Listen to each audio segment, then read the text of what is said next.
শ্রীমান মহাপ্রভু চৈতন্য চরিতামৃতে বলছেন, মহতের কৃপা বিনা কোন কর্মে ভক্তি নয়। আমি আবার বলছি, মহতের কৃপা বিনা কোন কর্মে ভক্তি নয়। মহৎ কাকে বলে? মহৎ কে? মহাপ্রভু বলেন সাধুকে বলা হয় মহৎ। কোন কর্মে ভক্তি নয়। কর্মটা কি? কর্ম দুই প্রকার, একটা কর্ম বলে, একটা নৈষ্কর্ম বলে। কর্ম কাকে বলে? নৈষ্কর্ম কাকে বলে? নৈষ্কর্ম হচ্ছে দেখতে কর্মের মতো কিন্তু কর্ম নয়। দেখতে কর্মের মতো অথচ কর্ম নয়, এটা আমার কখনো হয় না। অলৌকিক রাজ্যে এগুলো হয়। কিরকম? আগে কর্মটা বুঝি, কর্মটা বুঝে দিতে পারলে নৈষ্কর্মটা বেরিয়ে আসবে খুব সহজে। কর্ম কর্ম কি? সকালবেলায় আপনি বাড়িতে শুয়ে আছেন, আজ অফিস ছুটি আছে, কর্মে যাবেন না, খোঁজ মেজাজে ভালো রান্না বান্না হবে, খাবো দাবো ইত্যাদি। যে উঠে মুখ যে বসলেন, গিন্নি চাটা দিতে দিতে গৃহিণী বলছে বাজারের ঝুড়িতে কিন্তু একটা সবজি নেই, বাজার যেতে হবে, নইলে পরে রান্না চলবে। কিছু বলছেন না, কিন্তু ভেতরে ভেতরে একদম জ্বলছে, একটা দিন বাড়িতে একটু রেস্ট নেবো, যেতে যেমন হবে অবস্থার মতো শুধু সাইকেলতে ভাঙাগুলো আছে, একটু টিফিন দাও। টিফিন এখন কি খাবে? ঘুরে এসে খেলে দাঁড়াও, খেতে পেয়ে গেছে, তাও টিফিন না খেয়ে করতে পারবো না। যা হোক, এটা ওটা দুটো হয়তো পরোটা করে দিল, খেয়ে দিয়ে আপনি কাজে লাগবে। যা যা আনতে বলেছে ভদ্রটাই নিয়ে নিন, যা যা আনতে বলবি তারও কিছু অংশ নিয়ে নেন। বাজারটা না বাচ্চেন, না বাচ্ছে, না দিয়েছে, সে সময় গৃহিণী বলছে সর্বনাশ হয়ে গেছে। কি ভুল হয়ে গেছে? তোমাকে একটা জিনিস বলতে, সেটা না হয়তো রান্নাই কি ভুলেছে? বলো কাল রাত্রে নুন ফুরিয়ে গেছে। এই তোমাদের এক রোগ, নুন ফুরিয়ে গেছে, সেই হিসেবে কি আমি রাখবো নাকি? রান্না করে কি আমি ঢুকি? ইত্যাদি ইত্যাদি বলে বিড়াল দেখাচ্ছে, কিন্তু আমি জানি রান্নাকেই যেতে হবে। গেলে বিরক্ত হয়ে নুনটা নিয়ে এলেন, নুনটা নিয়ে এসে রাখলেন, জামাটা খুলছে, বৌমা তখন পুকুর থেকে চান করে, ভাই বাবা আপনি কি বাজার গিয়েছিলেন? হ্যাঁ, আপনি তো আমাকে বলে যাননি। মাও কিছু কয় না, খেয়েছি কি?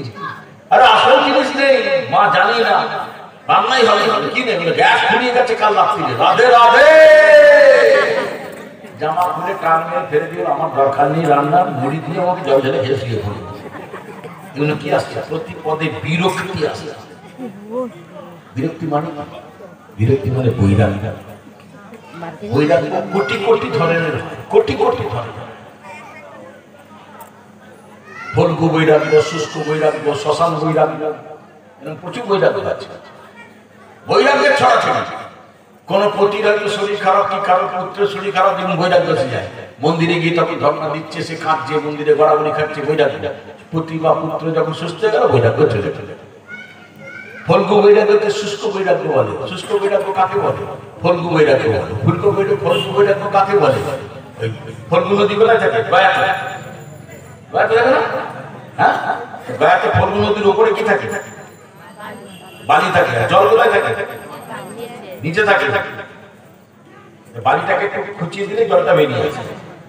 বলছে কিছু বৈরাগ্য নিয়ে ঘুরে বেড়ায়, এমন তো তিলক সেবা গলায় মালা দিয়ে ভালো ভালো কথা বলে, একটু ভেতরটা খুঁচিয়ে দিলে দেখবেন বিশেষ কলকল করে বেরিয়ে আসে। মহাপ্রভু বলেছে, চৈতন্য চরিতামৃতে মর্কট বৈরাগ্য আছে, রবীন্দ্রনাথ দাস গোস্বামীকে বলেছে মাদুর বৈরাগ্য।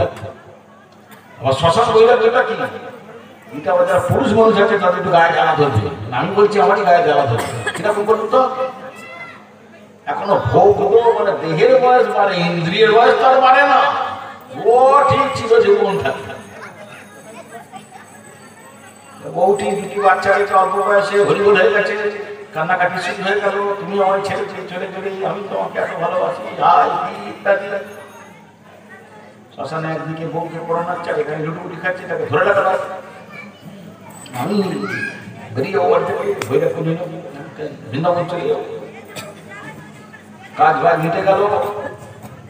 মাঝখানে পর লোকজন এসে বলছে কি করবি, কচি দুটোর জন্য লোকে যাকে বাচ্চা বাচ্চা ছেলে খেয়ে মানুষ করবে, বাবু একটা বিয়ে থাক পর না, দুটো খেতে তো দিতে হবে। না না, তার জায়গায় আমি কাউকে বসাতে পারবো না, তার জায়গায় আমি কাউকে বসাতে পারবো না, আমি মরে যাবো। আমি তার থেকে চলে যাবো বৃন্দাবনে। শুনেছি ওখানে কুকুরও নাকি অভুক্ত থাকে না, রাধে রাধে বাবু পেট চলে যাবে। এই চলছে, প্রায় বলছে সবাই চাক। আপনি এই কথা বলছেন, বলতে বলতে বলতে বলতে একদিন ওই কচি এসে বাবাকে ধরে, বাবা মা কাঁই, মা কাঁই যে ঢুকলো কান দিয়ে ভিতরে, তখন সে বলছে বাবু নিজের জন্য না হবে, বাচ্চার জন্য সময় খেতে পারছে না, একটা যা হোক যেমন তেমন ধরে এদের মার জন্য বাচ্চাগুলো তো বাঁচুক, বাচ্চা বাঁচুক নয় নিজে বাঁচবে। রাধে রাধে বলতে পারছে না, ভোগ দেখানোর পূর্ণ রয়েছে। বৈরাগ্য শ্মশানে হয়েছিল, শ্মশানেই শেষ। তা বলছে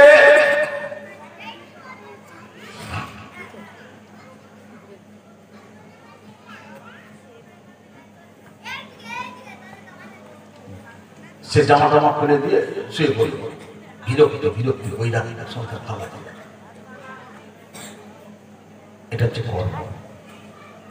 আপনি যখন আপনার দেহের জন্য, আপনার ইন্দ্রিয়ের জন্য, আপনার দেহের সঙ্গে যে সমস্ত বস্তুর সঙ্গে সম্বন্ধ, তাদের জন্য যা কিছু করবেন সেটা কর্ম, তাতে বিরক্তি আসবে। যা কিছু করবেন বিরক্তি। সংসার হচ্ছে বিরক্তির খাঁটি। নৈষ্কর্মটা বলেছিলাম দেখতে কর্মের মতো, অথচ কর্ম হয়। কিরকম দেখবেন অনেকে ভগবত সেবা করছে, পুজো অর্চনা করছে, তাতেও বিরক্তি নিয়ে করছে, বিরক্তি নিয়ে করছে। বলছে ধরুন সাধু সঙ্গে তার একটা প্রভাব পড়েছে, সেই লোকটার বাড়িতে বৈষ্ণব ভক্তের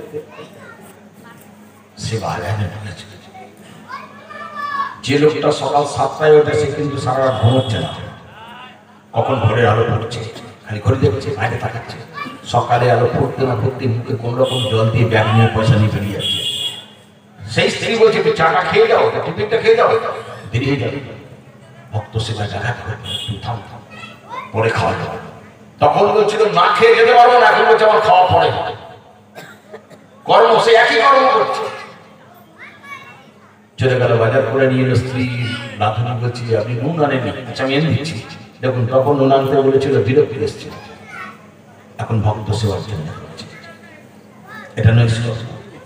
নুনটা নিয়ে এলো, রাধুনি বলছে আপনি গ্যাস আনেননি, আচ্ছা আমি যাচ্ছি। আপনাকে যেতে হবে কেন, ফোন করে দিলে তো দিয়ে যাবে। বাড়িতে আরো অনেকজন এসে গেছে, আপনার তাদেরকে বলুন যতক্ষণ আমি বলবো ততক্ষণ আমি নিয়ে চলে আসবো। এই যে আনন্দ পাচ্ছে না, এইটা কি বলছে নৈষ্কর্ম। দেখতে কর্মের মতো কিন্তু কর্ম নয়। এই নৈষ্কর্মটার মধ্যেও বিরক্তি থাকে যদি সাধু কৃপাটা না থাকে। যখন সাধু কৃপাটা হয় তখন এই নৈষ্কর্মটার মধ্যে আনন্দ পায় ভক্ত। এটারও সাধু চাই। তাই মহাপ্রভু বললেন মহতের কৃপা বিনা কোনো কর্মে ভক্তি নয়।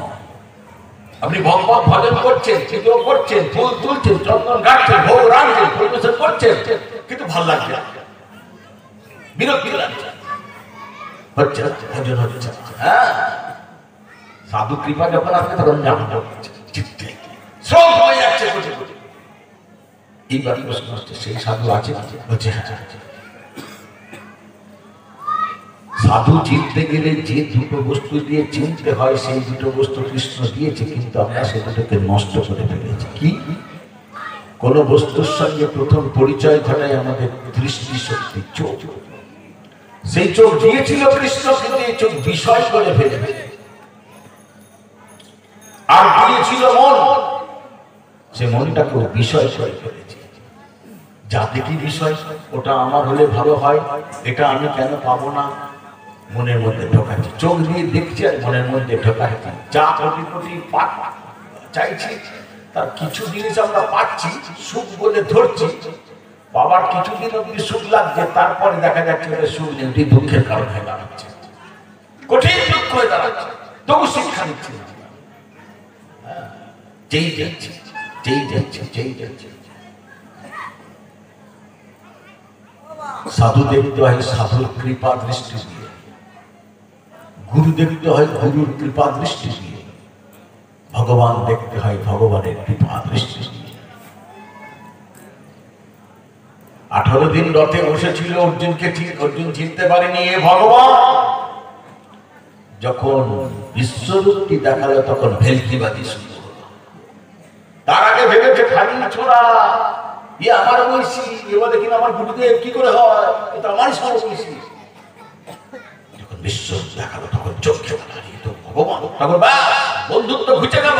কৃষ্ণকে প্রদক্ষিণ করছে, অর্জুন প্রণাম করছে কৃষ্ণ। অর্থাৎ সক্ষ ভাবটা চলে গিয়ে ভগবত ভাবে মিলে। সার্বভৌমের সামনে মহাপ্রভু 8 দিন বসে থাকলেন। সার্বভৌম জানে নারায়ণের গুণ, নারায়ণের রূপ, নারায়ণের লক্ষণ সব জানে। সেই নারায়ণ বসে আছে, গৌরহরি আমার চিনতে পারলো না। কিন্তু গৌরহরি যখন নারায়ণের মূর্তিটা দেখালো তখন সার্বভৌম চলতে গেল, আরে এ তো আমার ইষ্ট। প্রকাশানন্দের প্রকাশানন্দ সরস্বতীর সবাই ঘন্টার পর ঘন্টা মহাপ্রভু বসে থাকতেন। মহাপ্রভুকে স্বয়ং নারায়ণ চিনতে পারত না। যখন নারায়ণ মূর্তিটা দেখালেন মহাপ্রভু তখন চিনতে পারল।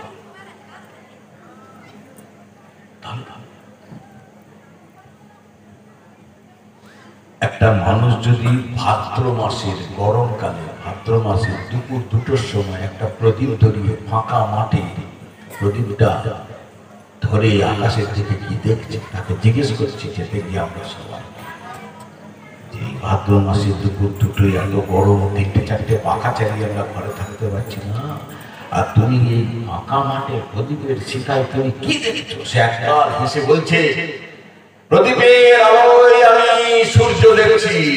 বাহ, খুব বুদ্ধিমান ব্যক্তি তুমি। প্রদীপের আলোয় কি দেখছে? সূর্য।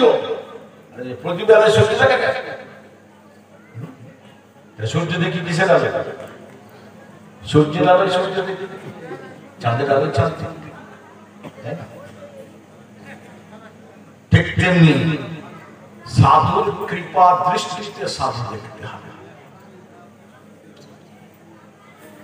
এই সাধু আছে, হ্যাঁ আছে।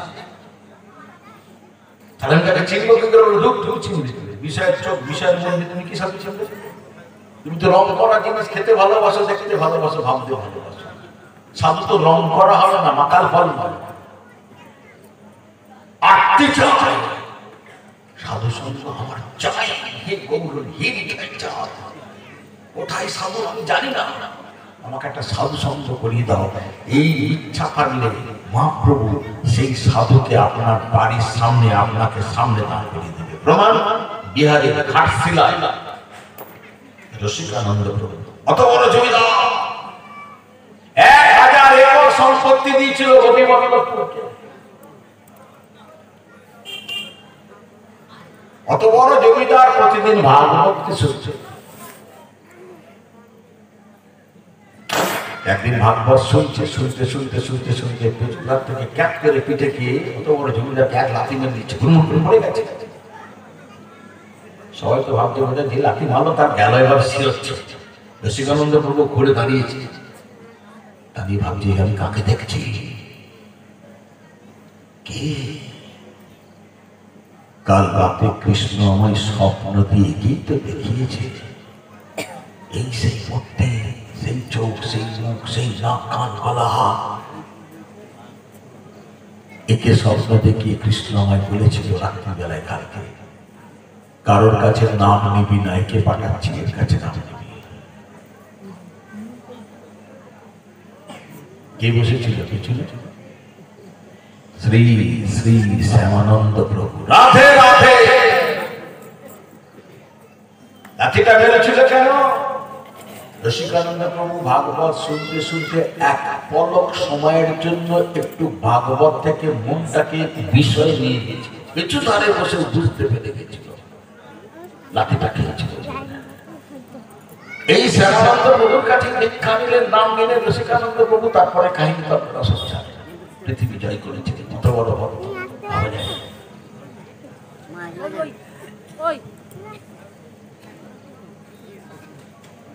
চতুর্থ পর্যায়ে।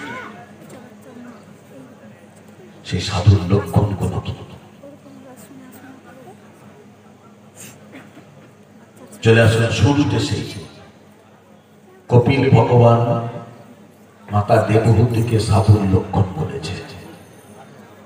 মহাপ্রভু চৈতন্য চরিতামৃতে সাধুর লক্ষণ তাই বলেছে। ঋষভদেব ভাগবতের পঞ্চম স্কন্ধের পঞ্চম অধ্যায়ে 2 শ্লোক আর 3 শ্লোকে সাধুর লক্ষণ বলে গেছে। আমরা ঋষভদেবের শ্লোকটা নিচ্ছি। সাধুর লক্ষণ কি? চতুর্থ পর্যায়ে আমরা আছি। দেখুন, আইডিয়াল বাবা কাকে বলে? এখনকার দিনে বাবা মার ভয় কোথায় জানে? ছেলেটা বা বাড়ির মেয়েটা যদি নিরামিষ খেতে আরম্ভ করে, একটু যদি একাদশী করে, তুলক সেবা করে, তুলসীর মালা পড়ে, বাস মাথায় চড়কা পড়ে যাবে, মাথায় চড়কা পড়ে যাবে। এই বলেছে তুই কি সব খাবি না, তুই সব খেতে হয়, হ্যাঁ বাপ কত দিয়ে নিজে বোঝাবে, বাড়ির লোক দিয়ে বোঝাবে, মেয়ে জামাই দেওর জ্ঞাতি কুটুম্ব পাড়া প্রতিবেশী সব বুঝিয়ে তার মাথা খেয়ে তাকে ওইসব খাইয়ে দিয়ে তবে আলাদা পায়। খুব চিন্তায় থাকে বাড়ির যদি একটা বাচ্চা যদি নিরামিষ। রাজপঞ্চোধ্যায় রাধাবিনোদ গোস্বামী ভাগবতে মহাপ্রভু জায়গাটা ব্যাখ্যা করেছে, বলছে যারা এগুলো করে তারা দেখতে মানুষের মতো হলেও আদৌ মানুষ নয়। আমি বলি ভাগবতে রাজপঞ্চোধ্যায় বলা আছে।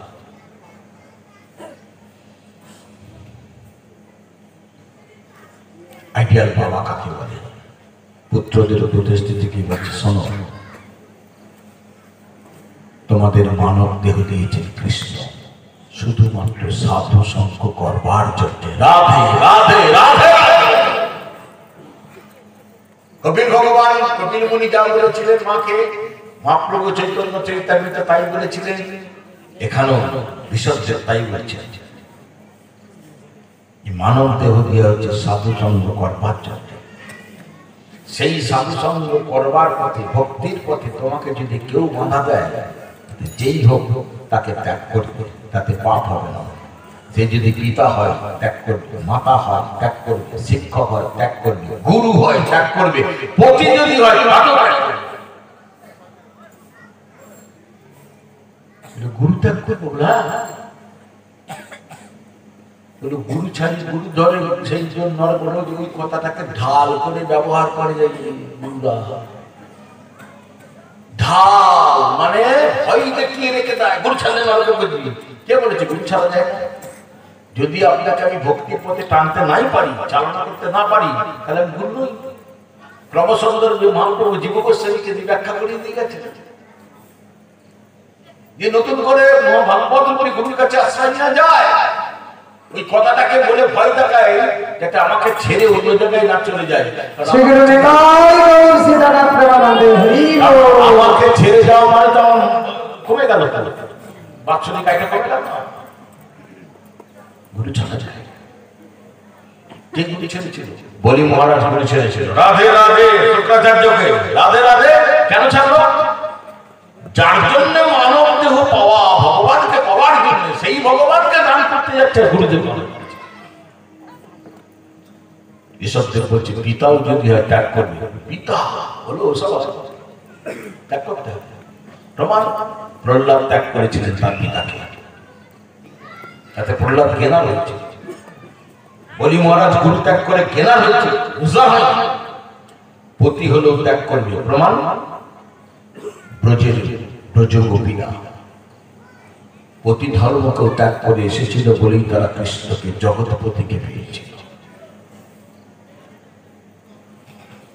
পুত্ররা বলছে পিতা সাধু সঙ্গ করতে বলছেন, সাধুর লক্ষণ একটু বলে যান।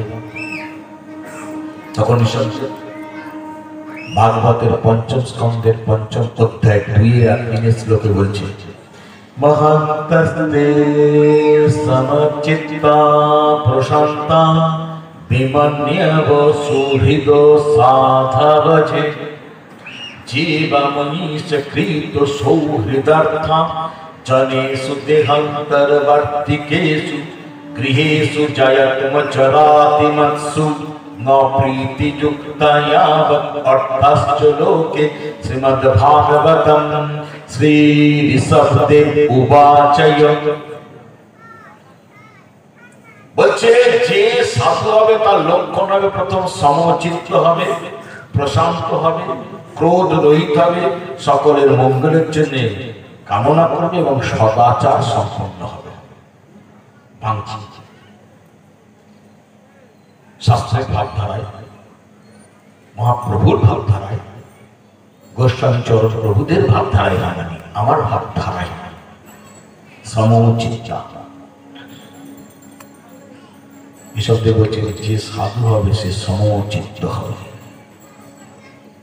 রামকে রাম দেখবে না, শামকে শাম দেখবে না, গাছকে গাছ দেখবে না, লতাকে লতা দেখবে না, যা কিছু দেখবে সব কৃষ্ণ দেখবে,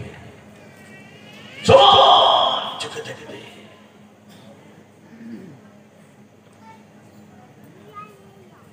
উদ্ধব এই জিনিস প্রশ্নটা করেছিল কৃষ্ণকে। এই পৃথিবীতে বস্তুর এত কোটি কোটি বিভিন্নতা, সমস্ত বস্তুকে তোমার ধ্যানে দেখবে বলে উদ্ধব একমাত্র যে আমার ভক্ত হয়, সে সাধু হয়, সে পারে দেখতে, অভক্ত কখনো পারে না।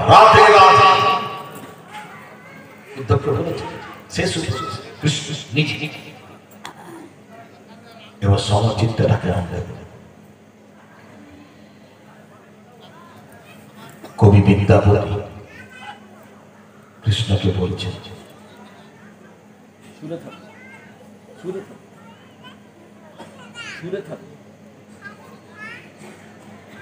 এই পদটা আমি গাইছি ধন্য একটা পদের গভীরতা দেখো। মাধব বাহত মিনতি করি তো माधव बहुत मिनती करूं दे तुलसी दिला ये देहो समर्पिला दया जाना छोड़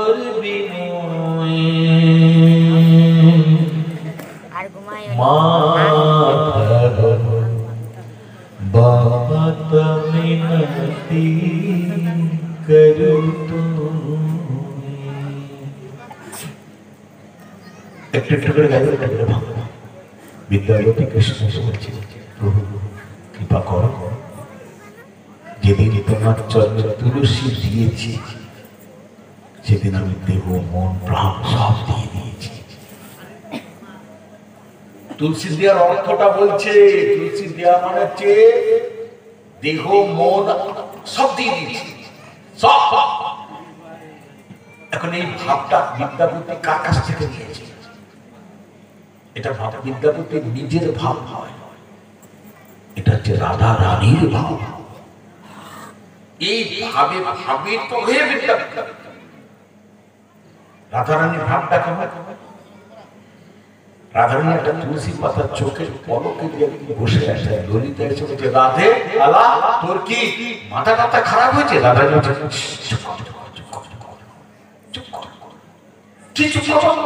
তুলসীকে চোখের পলকে দেয়।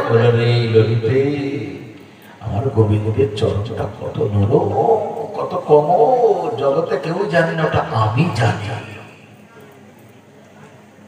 গোবিন্দকে এক পাতা তুলসী দিতে গিয়ে জানিস ললিতা আমার হাত ঠক ঠক করে কাঁপে, কেন জানিস?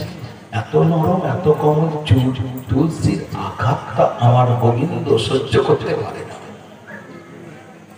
ললিতার দেহের মধ্যে সব থেকে নরম কোমল স্থান হচ্ছে চোখের পাতা।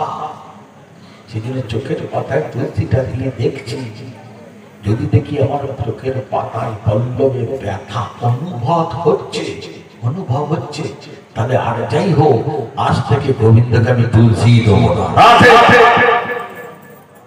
এবার রাধা রানীর ভাব নিয়েছে, রাধা রানী নিজেই বলেছে, রাধে রাধে রাধে, রাধা রানী নিজেই বলছে, দেহ মন আদি তোমাতে সপেছি কুলশীল জাতিমান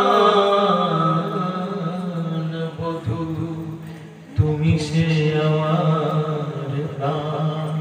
দেহ মন আদি মানে দেহ বুঝলাম কি, মন বুঝলাম কি, আদিটা কি?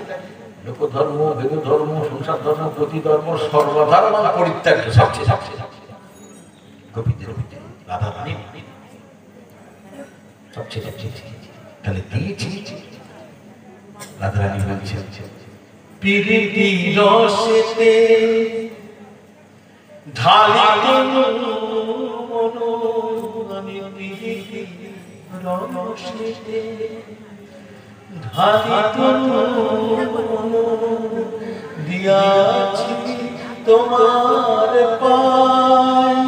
তুমি মোর পতি, তুমি মোর গতি, মন নাহি আলো ভাই। কলঙ্কি বলিয়া ডাকে সব লোকে, তাহাতে নাহি কো দুঃখ তোমার লাগিয়া। কলঙ্কের ভার গলায় করিতে সুখ, সতী বায় সতী তোমাতে বিদিত, ভালো নাই জান। কহে চণ্ডীদাস পাপ পুণ্য, কহে চণ্ডীদাস পাপ পুণ্য, তোমারি চরণ দুখানি, তোমারি চরণ দুখানি। এই ভাবটা নিয়েছে যে প্রভু বিদ্যাপতি বলছে কৃষ্ণ, প্রভু যেদিন তোমার চরণে তুলসী দিয়েছি, আমি তুলসীটা দিই কেমন চন্দন লাগলো একটুখানি ধ্যানা করে, না পারো সেদিকে তিলক মাটি গুঁড়ে দিয়ে বলো কৃষ্ণা ঘুমিয়ে গভীরা বলো যেখানে পরে পড়ে তুলসী দিয়া চরণে। সেদিন তো তোমার চরণে দিয়ে তুলসী দিয়েছি, সেদিন তো সব দিয়ে দিয়েছি, কৃপা করো। বিদ্যাপতিকে কৃষ্ণ এবার বলছে, দেখো বিদ্যাপতি, কৃপা পেতে গেলে তো কিছু গুণ থাকা দরকার। কৃষ্ণ পেটাচ্ছে, কৃষ্ণ পেটাচ্ছে বিদ্যাপতি। গুণ না থাকলে আমি কি করে কৃপা করবো? গুণ না থাকলে তো আমি কাউকে কৃপা করতে পারি না। তোমার কি গুণ আছে বলো শুনি, তারপর সেই শুনে সেই অনুপাতে কৃপা করবো। বিদ্যাপতি গাইছে, গণইতে দোষ গুণ লেসে না পাওনি, গণইতে দোষ গুণ লেসে না পাওনি, তু জব করো বিচার। গণইতে দোষ গুণ লেসে না পাওনি, তু জব করো বিচার। তু জগৎ বলছে প্রভু, তুমি গুণের কথা বলছো প্রভু, তুমি যদি আমার গুণের বিচার করতে বসো, আমি জানি আমার জীবনে গুণের লেশ মাত্র নেই। রাধে রাধে। আমাদের কোনো দোষ ধরা পড়লে দোষ, আমরা দোষটাকে গা থেকে ছেড়ে অন্যের ঘাড়ে চাপিয়ে দিই। আর বিদ্যাপতি প্রকাশ্যে কৃষ্ণের কাছে, সত্যের কাছে সত্য স্বীকার করেছে যে আমার গুণের লেশ মাত্র নেই, আমার জীবন দোষে দোষে। কৃষ্ণ বলছে তাহলে কি করে কৃপা করবো? তুমি তো নিজেই বলছো তোমার গুণ নেই। বিদ্যাপতি বলছে কৃপা তোমাকে করতেই হবে। কি করে কৃপা করবো? গুণ নেই তোমাকে কৃপা করবো, তাহলে জগৎবাসী আমার কাছে কৈফিয়ত চাইবে, কি করি? কোন সূত্র ধরে তোমাকে আমি কৃপা করবো বলো? विद्यापति कृपा करा सूत्रটা ধরিয়ে দিচ্ছেন কৃষ্ণ বলছে तू जगन्नाथ जगत कायासी जग जनवई मुई छार की मानस पशु पक्षी जनमिए अथवा कीट पतंग कर्म विपाके गदरती पूर्ण पूर्ण मोतिरु तुआपद संग धराय विदापति अतिशय कातर तरायते हो भव सिंधु तुआपद पल्लव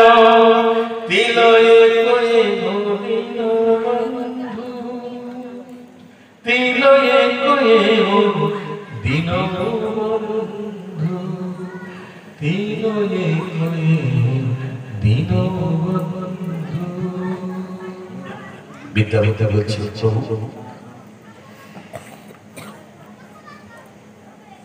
মানুষ তো কোনছা তুমি লতা গুল্ম বৃক্ষ কীট পতঙ্গ পশু পক্ষী সবাইকে কৃপা করো তুমি কৃপাময় তো প্রভু আমি বারবার জন্মায়া মরি এটা তোমার দোষ না এটা আমার কর্ম ফলের দোষে আমি বারবার জন্মায়া প্রভু এতদিন জন্মালাম এত যুগ জন্মালাম আর মরলাম কিন্তু আজ পর্যন্ত তোমার চরণে আমার মতিটুকু হলেও না প্রভু ওটা দে দাও तू जगन्नाथ जगत कायसी प्रभु তোমার অনন্ত কোটি কোটি নাম কোটি কোটি নামের মধ্যে একটা নাম হচ্ছে জগন্নাথ তোমার বলছে হ্যাঁ হ্যাঁ আমার নাম জগন্নাথ বিদ্যাপতি বলছে প্রভু নাথ মানে তো স্বামী বলছে হ্যাঁ তাহলে স্বামী জগৎ স্বামী হবার তোমার যোগ্যতা আছে বলে সাধু তোমার নাম জগন্নাথ রেখেছে বলছে হ্যাঁ বলছে প্রভু গৃহস্বামী যে হয় সে তো গৃহস্বামী নিজের নামটা নিজে রাখে না গৃহস্বামী হবার যে গুণগুলো যে যোগ্যতাগুলো থাকা দরকার তার আছে বলেই সে জগতে সে গৃহস্বামী বলছে হ্যাঁ তা প্রভু কেউ কি কারোর নাম নিজে রাখে কৃষ্ণ বলছে না প্রভু নাম যদি নিজে না রাখে কেউ তাহলে নাম রাখে কে বলছে পাশের জনেরা সব রাখে তাকে যারা ভালোবাসে তারা তার নাম রাখে বিদ্যাপতি বলছে হে প্রভু কারোর একটা নাম যখন রাখা হয় তখন কি দেখে দেখে নাম রাখা হয় কৃষ্ণ বলছে মূলত তিনটে জিনিস দেখে নাম রাখা হয় এক রূপ দেখে ম্যাচিং করে নাম রাখা এক গুণ দেখে ম্যাচিং করে সেই নাম রাখা হয় আর একটা হচ্ছে কর্ম দেখে নাম রাখা হয় রূপ গুণ তাহলে তোমার নাম কোটি কোটি নাম তুমি কোন নাম নিজে রাখনি বলছে না রেখেছে সাধু বলছে হ্যাঁ তাহলে যুগে যুগে যে সাধু ভজন করতে করতে যার চিত্তের মধ্যে তোমার যে রূপ বা ওই সাধুর চিত্তের মধ্যে কোনো গুণ বা এক সাধুর চিত্তে তোমার রূপ যার যেমন চিত্তে উদ্ভাসিত হয়েছে যাকে যেমন কৃপা করেছে তার সঙ্গে ম্যাচিং করে সেই সাধক তোমার নাম রেখেছে এইভাবে কোটি কোটি সাধক কোটি কোটি নাম রাখতে রাখতে তোমার কোটি কোটি নাম বলছে হ্যাঁ তাহলে জগন্নাথ নামও তুমি রাখনি কোন সাধক রেখেছে বলছে হ্যাঁ তাহলে জগতের স্বামী হবার তোমার গুণ সে দেখেছে বলেই তবেই নাম রেখেছে কৃষ্ণ বলছে হ্যাঁ বিদ্যাপতি বলছে প্রভু এইবার বলো তো কেউ কারো স্বভাব কখনো ছাড়তে পারে কৃষ্ণ বলছে না কেউ কারো স্বভাব ছাড়তে পারে না বলছে প্রভু তাহলে তুমি ভগবান তোমার কি কোনো স্বভাব আছে কৃষ্ণ বলছে আমার একটা স্বভাব আছে বলছে তোমার স্বভাবটা কি বলো কৃষ্ণ বলছে আমার স্বভাব হচ্ছে জিদ নিস্তারিব এই হয় মোর স্বভাব। এই তো প্রভু ধরা পড়ে গেলে। জীব নিস্তারিব মানে জীব উদ্ধার, জীবকে উদ্ধার করা করবই, এটা আমার স্বভাব। বিদ্যাপতি বলছে তুমি তো বলনি যে কমা জীব যে হবে তাকে উদ্ধার করবো না, যে ভালো হবে তাকে উদ্ধার করবো, অর্থাৎ যে আমার ভজন সাধন করে তাকে উদ্ধার করবো, যে ভজন করে না তাকে উদ্ধার করবো না, এটা তো বলেনি। অল ওভার জীব বলেছে, পচা গলা ভালো যা আছে পাইকিরি হারে কিন্তু কৃষ্ণকে কেমন জানাচ্ছে বলছে হ্যাঁ তাহলে প্রভু এটা তোমার স্বভাব। কৃষ্ণ বলছে হ্যাঁ। আচ্ছা প্রভু তোমাকে যদি বলা হয় এই স্বভাবটা ছেড়ে দিতে তুমি পারবে? বলো নাই পারবো না। ভেবে বলো তুমি পারবে কিনা? বলছে না আমি পারবো না। বিদ্যাপতি বলছে আমার একটা স্বভাব আছে আমি ছাড়তে পারি না। কৃষ্ণ বলছে তোমার কি স্বভাব বিদ্যাপতি? বলছে আমার স্বভাব হচ্ছে বারবার জন্মায় আর মরি খালি পাপ করেই যাই করেই যাই করেই যাই, এটা আমার স্বভাব, এটা আমিও ছাড়তে পারবো না। রাধে রাধে। তুমি যদি ভগবান হয়ে তোমার স্বভাব ছাড়তে না পারো, ভগবান তাহলে আমি পাপি তাপি হয়ে আমি আমার স্বভাব ছাড়বো কি করে? অতএব কৃপা তোমাকে করতেই হবে। রাধে রাধে। কৃষ্ণ বলছে বিদ্যাপতি বহু দোষের মধ্যে তোমার একটা খুব সুন্দর গুণ আছে। বলছে কি সুন্দর গুণ? বলছে তুমি জগতের সবাইকে সমান চোখে দেখো। জানো বিদ্যাপতি যে জগতের সবাইকে সমান চোখে দেখে সে হচ্ছে সাধু। আর বিদ্যাপতি যে সাধু হয় তাকে কৃপা চাইতে হয় না, তার কৃপা হয়ে গেছে। রাধে রাধে।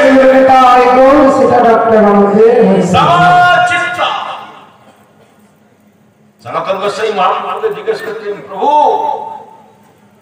এই যে বৈষ্ণব ধর্ম তুমি জগতে বিতরণ করলে, এত কথার একটা সার কথা বলো বৈষ্ণবদের।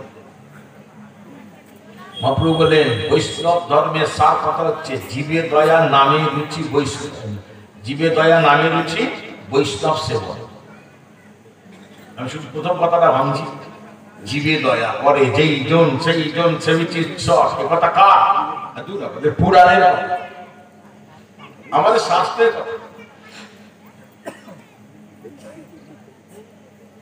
আজকালকার দিনে নেতা মন্ত্রীরা ভাঙিয়ে ভাঙিয়ে খাই দেখবেন, জীবে দয়া করে যেই জন সেই জন সেবিছে ঈশ্বর। জীবটা কে রে ভাই? বলে রামদাস জীব। এই বেদিকে বলে রামদাস পড়ে থাকবে, তখন তাকে কিছু দান ধ্যান করবি? তোরা এসে দান ধ্যান করবি? বলছে না। কেন কর? কাকে দান করেছিস? কি দান হয়েছে? জীবে দয়া। কেমন দানটা করছে? ধরুন আপনার দুধ রাখাটাকে গরম করে সকালবেলায় আপনার নাতি হোক বেটা হোক সকাল 10টার ঘরে কাঁটা ঢুকবে, সে যে অবস্থায় থাকুক তাকে ডাকতে হয় না কচি দুধ খেয়ে যা, সে জানে 10টা বাজলে কাঁটা ঢুকতে ঢুকতে শেষে দুধ খেয়ে নেয়। রোজ দুধ খেয়ে নিচ্ছে মানে কি? দুধটা তো খরচ হচ্ছে, হ্যাঁ, আনন্দ হচ্ছে, নাতি খাচ্ছে, ছেলে খাচ্ছে, কেমন? একদিন 10টা বাজার 10-15 মিনিট আগে দেখছেন বেড়াল গিয়ে দুধটা গ্লাসে বেঁধে দিচ্ছে, তখন কেমন আনন্দ হয়? কেন?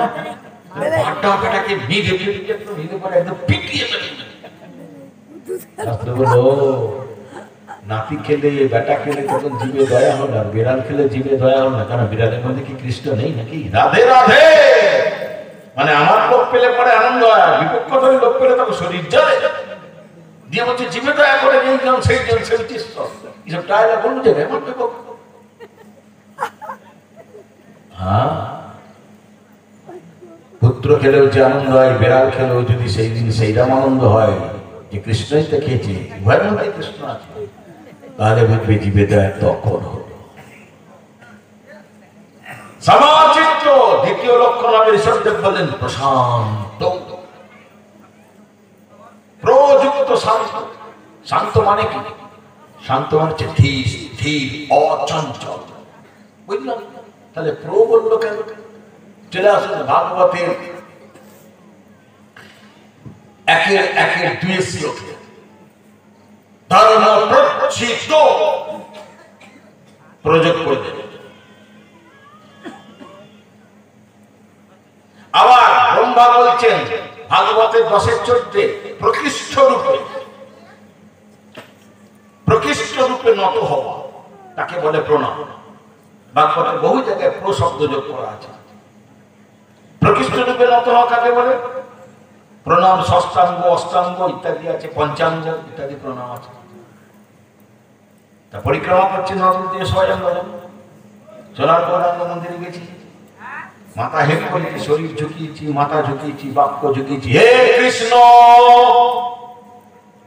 করুণা সিন্ধু দীন বন্ধু জগৎ পতি, মাথা ঝুঁকিয়ে দিয়ে গোপেশ্বর গোপিকা গান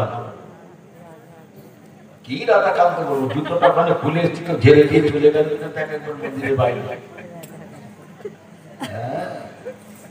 শরীর ঝুঁকিয়েছি, মন ঝুঁকিয়েছি, বাক্য ঝুঁকিয়েছি, মন দিয়ে গেছি জুতা। এটা প্রকৃষ্ট রূপে নত হলো না, হলো মন ঝুঁকা। এটা হচ্ছে প্রকৃষ্ট রূপে। প্রশব্দের অর্থ হচ্ছে প্রকৃষ্ট। প্রশান্তটা কি? প্রকৃষ্ট রূপে যে শান্ত হচ্ছে সেটা কেমন? বলছে যার বুদ্ধি, আমাদের বুদ্ধি দেখবে সবসময় বিষয়ের দিকে ছোটে, এমনকি ঘুমিয়ে ঘুমিয়ে বিষয় যেমন ছোট। বলছে যার বুদ্ধিটা কৃষ্ণ চরণে আটকে গেছে, কৃষ্ণ তাকে জগতের সমস্ত ঐশ্বর্য দিতে চাইছে, সুখ দিতে চাইছে, সে বলছে আমার কোনো সুখ কোনো ঐশ্বর্য দরকার নেই, আসিব যাইব চরণ সেলব, তুমি আর নিত্যানন্দ বিহরিবে যথা বৃত্ত হই যেন জনমে জনমে তথা। মহাপ্রভু ঠাকুর মশাইকে দিয়ে বললেন তোমার চরণ ছাড়া জগৎ আর কিছু দরকার নেই। প্রকৃষ্ট রূপে যার বুদ্ধি তাকে বলছে প্রসাদ। তৃতীয় হচ্ছে কি? লক্ষণ শব্দের বলেন ক্রোধ রহিত। ক্রোধ রহিত কি? ক্রোধের কারণ থাকবে কিন্তু আমি চাও ক্রোধের কারণগুলো তার ভেতরে ঢুকছে না, সামনে পড়ে দিয়েছে। কামের বস্তু রয়েছে তাকে ছুতে পারছে না, ক্রোধের বস্তু রয়েছে ছুতে পারছে না। ক্রোধ রহিত সাধুদের হয়, সাধু সঙ্গ যে করে তার ক্রোধ শূন্য হবে। আর কি হবে না? বলছে সকলের মঙ্গলের জন্য কামনা করবে। আমরাও কাঁদি যখন বিপদে পড়ি, ঠাকুরের কাছে গিয়ে তখন কড়াকড়ি খাই, কত মানসিক টানসিক করি, আদৌ মানসিক করতেই বলি সংবাদে কোনো দেয়া আছে।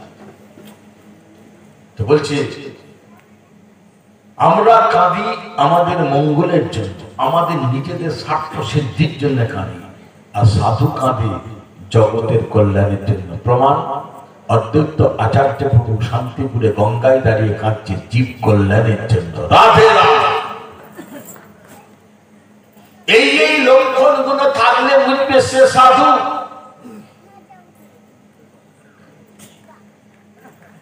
মহাপ্রভু বললেন এক গাদা কালো কয়লা নিয়ে এসে উঠানে ঢেলে সারাদিন যদি কেউ ফুঁক দেয় তাতে আগুন জ্বলে না।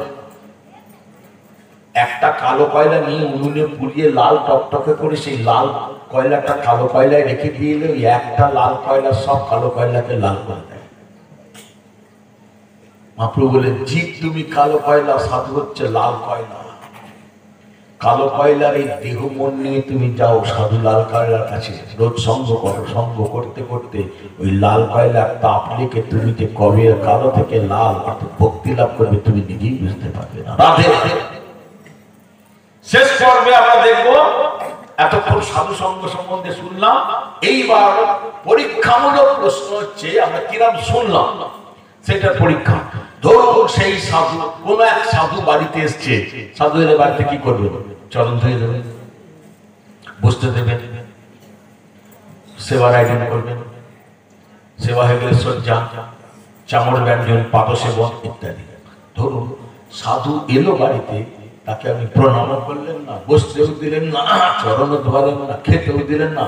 আসার সঙ্গে সঙ্গে প্রশ্ন করছে আচ্ছা জীবে মঙ্গল কি করলে হয় বলেন তো? সে সাধু ভার থাকবে না, থাকবে না? এবার খেয়ে নিয়ে এসেছে, থাকবে?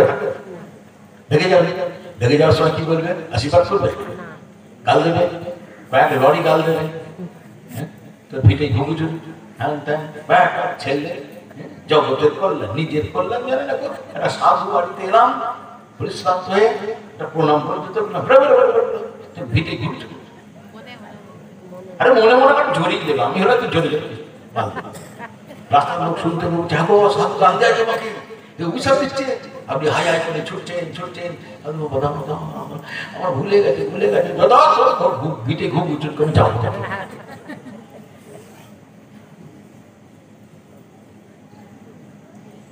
শাস্ত্র বলে যাই যা, আর একটা অভিশাপ তোমার গায়ে লাগবে না। সাধু নয়, যে প্রকৃত সাধু হবে সে কোনো অভিলাষ নিয়ে আসবে না। কোন অভিলাষ যে আমি যাবো, আমার চরণ ধুইয়ে দেবে, দাবাই করবে, খেতে দেবে, আসন দেবে, সমাদর চাইছে। যে সমাদর চায় সে সাধু নয়। সাধু কোন ঠান্ডা পানি নিয়ে আসবে না। আচার্য অপরের গৃহে যান তাড়িতে পাবো। সাধু কারোর বাড়িতে যায়, সে গৃহস্থকে কৃপা করে উদ্ধার করার জন্য, পাওয়ার আশায় যায় না। সে অভিলাষ আসছে। সাধু নয়, সাধু সেজেছে। যেমন যাত্রা নাটকে অনেকে সাধু সাজে 3 ঘন্টা কি 4 ঘন্টার জন্য, তারপর ফুলে ফেলে দিয়ে কি করে আপনারা সব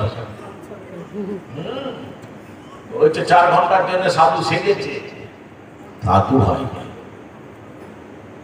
এই যে কথাটা বলা হলো, এটা প্রমাণ চাই। হ্যাঁ প্রমাণ আছে। কোথায়? ভাগবতের 10ম স্কন্ধে 11তম অধ্যায়। নবযোগীন্দ্র সংবাদ। নিমি মহারাজের সভায় 9টা কবি, 9টা যোগী, 9টা সাধু এলো একসঙ্গে, একটা টাইম। আসার সঙ্গে সঙ্গে নিমি মহারাজ প্রণাম করলেন না, বসতে দিলেন না, খেতে দিলেন না, বাতাস করলেন না, শয্যা দিলেন না।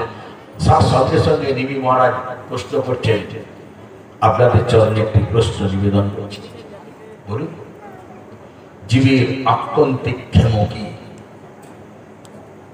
আত্যন্তিক ক্ষেম মানে হচ্ছে সর্ববিধ মঙ্গলটা জীবের কি?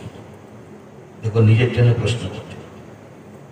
তার আগে বলেছে যে আমি জানি মানব দেহটা দিয়েছে কৃষ্ণ সাধু সঙ্গ করবার জন্য। রাধে রাধে। শুরু থেকে যারা এসেছে জানেন, প্রশ্ন ছিল আমাদের যে মানব দেহ দিয়েছেন কেন? কপিল ভগবানকে প্রশ্ন করেছিলেন দেবহূতি মা। কপিল ভগবান বলেছিলেন সাধু সঙ্গ করবার জন্য মানব দেহ। মহাপ্রভু বলেছেন সাধু সঙ্গ করবার জন্য মানব দেহ। হ্যাঁ, ঋষভদেব বলেছেন পুত্রদের মানব সাধু সঙ্গ করবার জন্য মানব দেহ। এখানে নিমি মহারাজ বলছেন আমি জানি যে মানব দেহটা কৃষ্ণ দিয়েছেন সাধু সঙ্গ করবার জন্য, এবং আমার এত সৌভাগ্য একটা নয় 9টা সাধু আমার সামনে এসে উপস্থিত। কৃপা করে আপনাদের চরণে প্রশ্ন রাখছি, কৃপা করে বলুন আপনারা জীবের আত্যন্তিক ক্ষেম কি? আত্যন্তিক ক্ষেম হচ্ছে সর্বমঙ্গল, যে মঙ্গলের পর কোনো মঙ্গল নেই, সেটা হচ্ছে ঈশ্বরের কৃপা। প্রশ্ন এটা নয়। এই প্রশ্ন শুনে 9টা সাধু আনন্দে বিগলিতে বসে পড়লেন। 9 জনকে 9টা প্রশ্ন করলেন নিমি মহারাজ। 9টি প্রশ্নের উত্তর দিলেন। কোনো খাওয়া নেই, অভ্যর্থনা নেই, প্রণাম নেই, কিচ্ছু নেই, বসতে দেওয়া নেই। 9টা উত্তর দিয়ে তারা চলে গেল। এই হচ্ছে সাধু। এই সাধু কারোর গৃহে আছে আপনাকে উদ্ধার করবার জন্য, কিন্তু বেশিক্ষণ থাকবে না। কতক্ষণ থাকবে? সুখদেব পরীক্ষিতকে ভাগবতে সিদ্ধান্ত দিচ্ছে। সুখদেব পরীক্ষিত মহারাজ বলছেন, পরীক্ষিত সাধু সহজে কারোর বাড়িতে যেতেই চায় না, যায় না। যদি যায় কত সময় ধরে থাকে জানো? পরীক্ষিত বলছে জানি না, বলুন কৃপা করে। সুখদেব বলছেন একটা সাধু একটা বাড়িতে গিয়ে গিয়ে কারণ কতটুকু সময় থাকে শুনে নাও। গোদহনং কচ্চিৎ শ্রীমদ্ ভাগবতম শুক উবাচ। একটা গাভীকে দহন করতে যতটুকু সময় লাগে তার বেশি এতটুকু সময় সাধু থাকে না। ওই সময়ের মধ্যে দুইয়ে নিতে হবে যা বলবা। নিমি মহারাজ এটা জানতেন, আমি যদি অভ্যর্থনা করি, চরণ ধোয়াই, আসন দিই, খেতে দিই, শয্যা দিই, তাহলে এরা তো বেশিক্ষণ থাকবেই না, এরা চলে যাবে। তাহলে আমার চিত্তের যে জিজ্ঞাস্য সেটা আমার অজানায় থেকে যাবে। এসেছেন এই সময় দুইয়ে নিতে হবে। যার জন্য 9টি যোগীন্দ্র বা সাধু যখন এসেছিলেন, দাঁড়াবার সঙ্গে সঙ্গে নিমি মহারাজ প্রশ্ন স্টার্ট করে দিয়েছিলেন এবং 9টা ঋষি বা সাধু সে উত্তর দিয়েছিলেন। সেই জন্য আমাদের মানব দেহ দেওয়া হয়েছে শুধুমাত্র সাধু সঙ্গ করবার জন্য। সাধুর কাছে ভক্তি আছে, সেই সাধু সঙ্গ মহাপ্রভু বললেন সবার ভাগ্যে হয় না, সুকৃতিযুক্ত ভাগ্য নিয়ে যে জন্মায় তার হয়। আর যার সুকৃতযুক্ত ভাগ্য নেই তার শুনিতে শুনিতে সেও হয়। শোনাটাও কেমন হয় বলেছি, শ্রোতার নিত্য শুনতে হবে। এবং পরবর্তীকালে আমরা শুনেছি যে সেই সাধু জগতে অবশ্যই আছে। সাধু না থাকলে ভগবান আসবে না, সাধু না থাকলে চন্দ্র সূর্য উঠবে না। এবং সেই সাধুর কৃপা দৃষ্টিতে দেখতে হয়। তারপরের ধাপে আমরা দেখেছি সেই সাধুর লক্ষণ কি, এসব যাবে বলা বক্তব্য থেকে। এই বলে আমি বিশ্রাম দিচ্ছি আজকে, অনুমতি দেন নাকি? হ্যাঁ, মানে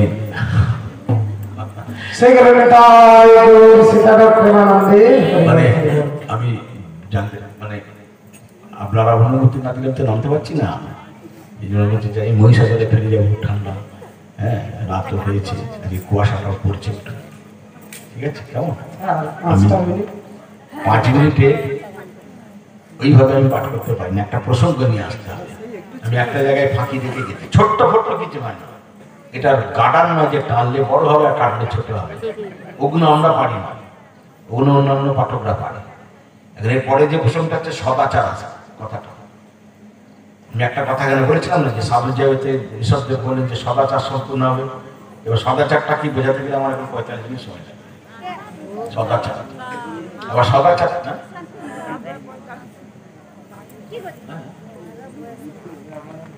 তবে তো কীর্তন হবে, লুট আছে, সেটা তো সময় লাগবে। কেমন অনুমতি দেন?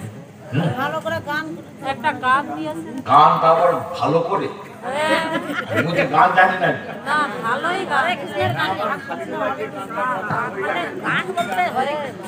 আচ্ছা, খালি বেলা গোবিন্দদানের পদ গিয়ে দিচ্ছি তাল ছাড়া। হ্যাঁ কেমন? আমি হামিনামনি গান ফান যাই না, মানে বাজাতে জানি না, গান গাওয়াতে শিখিনি। আপনাদের মাগো সে তো বাজি, আমি তো গাইয়ে নন, আমি তালখানা সুলখানা, যেমন হাড়ি তেমনি সরা লাগবে, উল্টো পাল্টা সরা হলে ঠিক হবে না। গোবিন্দ দাসের পর্যায়ক্রম পদ, এই পদরা প্রথম 2 লাইনের যে অর্থ, পরের 2 লাইনের অর্থ হচ্ছে আরো অনেক গভীর, আরো উচ্চ মার্গে, তারপরে 2 লাইন আরো উচ্চ মার্গে।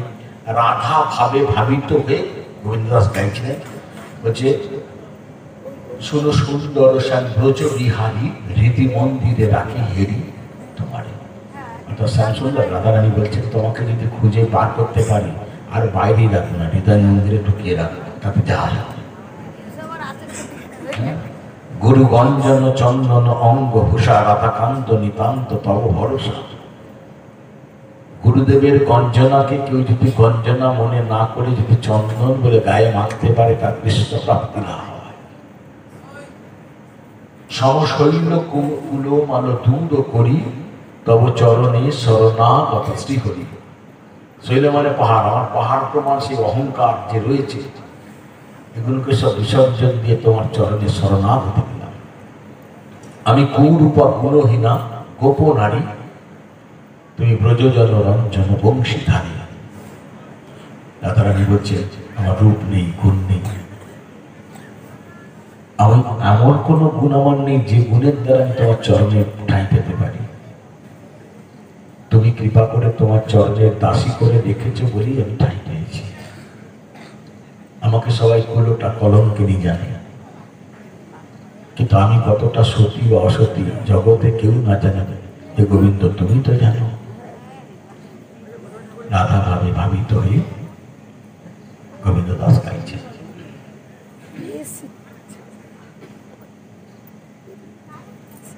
শোনো সুন্দর শ্যাম ব্রজ বিহারী, শোনো সুন্দর শ্যাম ব্রজ বিহারী, হৃদি মন্দিরে রাখি তোমার হেরি,